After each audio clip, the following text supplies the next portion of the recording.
답을 찾지 못해 불안한 당신에게 호빵맨 작가가 전하는 말. 나는 마흔에도 우왕좌왕했다. 야나세 다카시 지음. 이 책은 자신이 지금 잘하고 있는지, 남들보다 너무 뒤처져 있는 것은 아닌지 돌아볼 때, 혹은 세상이 온통 부정적으로 보일 때 부담없이 읽기 좋은 책입니다.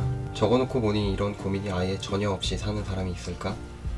하며 속으로 웃었습니다. 그래도 요즘 이런 비슷한 고민들을 좀 강하게 하는 시기에 맞는 책이라 그런지 이 책을 통해서 당면한 문제들을 해결할 순 없더라도 좀 더 편안하고 덜 불안한 마음을 잠시 가질 수는 있었습니다. 저는 이 책에 대한 관심보다는 작가에 대한 관심으로 인연이 닿았어요. 예전에 어떤 만화에 관한 책을 읽다가 우연히 호빵맨의 작가에 대한 이야기를 봤거든요. 빵으로 만들어진 자신의 머리를 조금 떼어내어 배고픈 사람에게 나눠주는 호빵맨 캐릭터는 작가가 실제로 전쟁을 통해서 겪은 심한 배고픔을 바탕으로 만들어졌다고 하더라고요. 그때 당시 이렇게 선한 의도를 가지고 만들어진 작품이었구나 라는 걸 확인하면서 제 기억 속 호빵맨이 좀 더 따뜻해졌는데요. 그 후 잠시 잊고 지내다가 간단한 수업 준비를 하면서 다시 생각하게 되어 이 책을 만나게 되었습니다. 그런데 제목이 너무 자기계발서처럼 느껴져서 약간 거부감이 들면서도 역시 자기계발서의 제목에 매력이 있긴 하더라고요. 마치 지금의 고민이 막 해결된 것 같고 뭐든지 할 수 있을 것 같은, 그래도 어떤 열정을 불태우는 느낌이 아니라 호빵맨의 느낌을 잘 살린 폰트와 디자인으로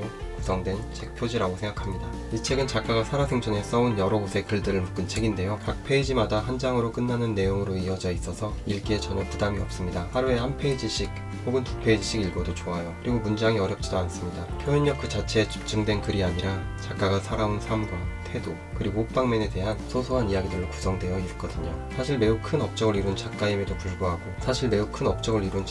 불구하고 대단한 박력이나 고찰이 느껴지지 않는, 오히려 인간적인 면에 좀 더 집중된 느낌입니다. 그래서 어떤 해야 하는 압박이나 해야 하지 않을 강한 압박 없이 읽을 수 있습니다. 물론 생각했던 것보다 나름 자신의 길을 뚜벅뚜벅 걸어온 분이더라고요. 제목도 그렇고 호빵맨이 동화책에서 애니메이션화된 게 작가가 70대가 되어서라고 해서 좀 더 방황한 삶을 살았을 줄 알았는데 아니더라고요.